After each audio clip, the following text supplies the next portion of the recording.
आज हम आपको भादो मास की शुक्ल पक्ष की चतुर्थी को किए जाने वाले गणेश चतुर्थी के व्रत की कथा सुनाते हैं। एक समय की बात है, धन के देवता कुबेर को अपने धन पर बहुत अभिमान हो जाता है। वो सोचते हैं, मैं दुनिया में सबसे ज्यादा धनवान हूँ, मुझे अपने धन का प्रदर्शन करना चाहिए। ऐसा सोचकर उन्हें ख्याल आता है, मेरे जितना धनवान तो कोई नहीं है, क्यों न मैं देवताओं को एक एक दिन अपने महल में भोजन का निमंत्रण दूं और सबको अपना धन वैभव दिखाऊं। ऐसा सोचकर वो सर्वप्रथम भोलेनाथ को अपने महल में भोजन करने का निमंत्रण देने के लिए कैलाश पर्वत पहुँचे। भोलेनाथ उनकी मंशा समझ गए। कुबेर का अभिमान समाप्त करने के लिए उन्होंने कुबेर से कहा, मैं आपका आमंत्रण स्वीकार नहीं कर सकूंगा, लेकिन मैं अपनी जगह गणेश को आपके साथ भेज देता हूँ।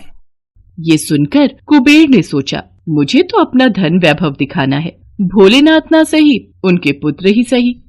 हाँ, ठीक है, जैसा आप ठीक समझे प्रभु। वो गणेश जी को अपने साथ लेकर अपने महल पहुँचते हैं। महल पहुँचते ही कुबेर गणपति को अपना धन ऐश्वर्य दिखाना शुरू कर देता है। ये देख विद्या और बुद्धि के दाता गणेश जी कुबेर जी की मंशा समझ जाते हैं और अब जब गणेश जी खाना खाने बैठते हैं तो कुबेर उन्हें सोने की थाली में विभिन्न प्रकार के पकवान परोसते हैं। अब गणेश जी खाना खाना शुरू करते हैं। देखते ही देखते गणेश जी महल में बना सारा खाना खा जाते हैं। उसके बाद भी उनकी भूख शांत नहीं होती। वो कहते हैं, और खाना लाओ, अभी तो हमारा पेट भरा ही नहीं, हमें और भोजन ग्रहण करना है। महाराज, महल में बना सारा भोजन समाप्त हो गया है, घर में जो भी फल फूल आदि है वो ले आओ। कुबेर जी वो भी गणपति जी को दे देते हैं। उसे खाने के बाद गणेश जी कहते हैं, परंतु मैं तो अभी भी भूखा हूँ।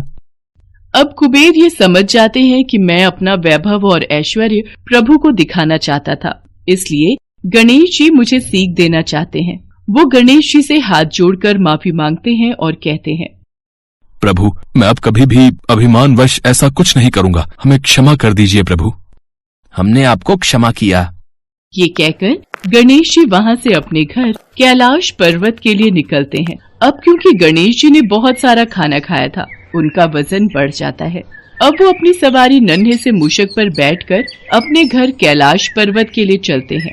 गणेश जी के वजन को संभालते हुए मूषक धीरे धीरे चलता हुआ कैलाश पर्वत की ओर निकलता है। रास्ते में मूषक का संतुलन बिगड़ जाता है और गणेश जी मूषक से नीचे गिर जाते हैं तो उनके सारे कपड़े, हाथ पैर आदि गंदे हो जाते हैं। अरे, मुझे कहीं किसी ने देखा तो नहीं? आसपास उन्हें कोई नहीं दिखता, लेकिन उन्हें हंसने की आवाज आती है। अरे, आसपास तो कोई नहीं है, फिर ये हंसने की आवाज किसकी आ रही है? गणेश जी की नजर आसमान में चंद्रमा पर पड़ती है, जो उन्हें देखकर हंस रहे होते हैं। चंद्रमा को हंसता हुआ देखकर गणेश जी को क्रोध आ जाता है। वो क्रोध में चंद्रमा को श्राप दे देते हैं। तुम्हें अपनी सुंदरता पर बहुत अभिमान है, आज से तुम्हारा ये रूप नहीं रहेगा।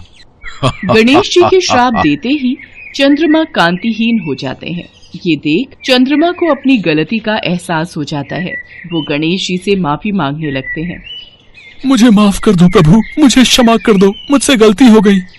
बार बार माफी मांगने पर गणेश जी का गुस्सा शांत होता है। वो चंद्रमा से कहते हैं, मैंने जो आपको श्राप दिया है वो पूर्ण रूप से समाप्त नहीं होगा, परंतु महीने में एक दिन आप पर श्राप का पूर्ण रूप से असर दिखाई देगा और उस दिन आप किसी को भी दिखाई नहीं देंगे। तब से चंद्रमा अमावस्या के दिन किसी को भी दिखाई नहीं देता। गणेश जी आगे कहते हैं, इसके बाद आपकी कलाएं बढ़ती जाएंगी और पूर्णिमा के दिन आप अपने पूर्ण स्वरूप में दिखाई देंगे। फिर पूर्णिमा के बाद अमावस्या तक आपकी कलाएं घटती जाएंगी। इसके साथ मैं तुम्हें वरदान देता हूँ कि हर चतुर्थी पर जब मेरी पूजा होगी तब आपकी भी पूजा की जाएगी। आपको अर्घ्य देने के बाद ही चतुर्थी का व्रत पूर्ण माना जाएगा। आज गणेश चतुर्थी है और आपने मेरा अपमान किया है, इसलिए आज के दिन यदि कोई आपको देख लेगा तो वो कलंक का भागी बनेगा। तब से लेकर आज तक चतुर्थी के दिन चंद्रमा के दर्शन नहीं किए जाते हैं। ऐसा माना जाता है कि इस दिन कोई भी चंद्रमा के दर्शन कर ले तो उसे दोष लगता है।